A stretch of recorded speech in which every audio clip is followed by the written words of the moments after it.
എനിക്ക് ഒരു uterus remove ചെയ്യുന്ന ഒരു ഓപ്പറേഷൻ കഴിഞ്ഞിരുന്നു. അത് കഴിഞ്ഞിട്ട് എനിക്ക് ഒരു വർഷം കഴിഞ്ഞപ്പോൾ വയറിൻ്റെ ഇടതുവശത്ത് ഭയങ്കര വേദന തോന്നി. അങ്ങനെ 2-3 പ്രാവശ്യം വേദന വന്നു കഴിഞ്ഞപ്പോൾ ഞാൻ ഡോക്ടർ പറഞ്ഞു സ്കാൻ ചെയ്യാൻ പറഞ്ഞു. അപ്പോൾ സ്കാൻ ചെയ്ത് കഴിഞ്ഞപ്പോൾ സ്കാനിങ്ങിൽ എന്താണെന്ന് വെച്ച് കഴിഞ്ഞാൽ യൂട്രസ് ഓവറി റിമൂവ് ചെയ്ത് കഴിഞ്ഞപ്പോൾ ഓവറിയുടെ ഒരു ചെറിയൊരു ഭാഗം അവിടെ വെച്ചിരുന്നു ഡോക്ടേഴ്സ്. അത് കുടലുമേ ഒട്ടിപ്പിടിച്ചത് കാരണം കുടൽ മുറിയും എന്ന് പറഞ്ഞ കാരണം കൊണ്ട് അവിടെ ഓവറിയുടെ ചെറിയൊരു ഭാഗം വെച്ചിരുന്നു. അതുമേ സിസ്റ്റ് 3-4 സെൻറ്റിമീറ്ററോളം വളർന്നു. അത് കഴിഞ്ഞ് അപ്പോൾ ഡോക്ടർ പറഞ്ഞു 3 മാസം മരുന്ന് കഴിക്കുക, മരുന്ന് കഴിച്ചിട്ട് നമുക്ക് സ്കാൻ ചെയ്ത് നോക്കാമെന്ന് പറഞ്ഞു. അപ്പോൾ 3 മാസം മരുന്ന് കഴിച്ച് സ്കാൻ ചെയ്ത് ഞാൻ ആദ്യം സ്കാൻ ചെയ്ത് കഴിഞ്ഞപ്പോൾ സിസ്റ്റ് വലുതായി കഴിഞ്ഞപ്പോൾ ഞാൻ എന്ത് ചെയ്യണമെന്ന് എനിക്കറിയില്ല. അപ്പോൾ ഞാൻ light and candle prayer request ഇട്ടു.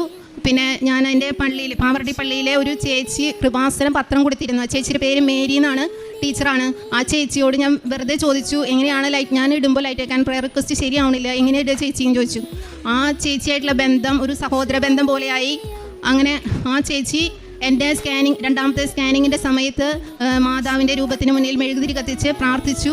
അപ്പോൾ ആദ്യം സ്കാൻ ചെയ്തപ്പോൾ അത് വലുതായി. പിറ്റേ ദിവസം തന്നെ ഞാൻ പറഞ്ഞു എനിക്ക് ഒന്നുകൂടി സ്കാൻ ചെയ്യണമെന്ന്.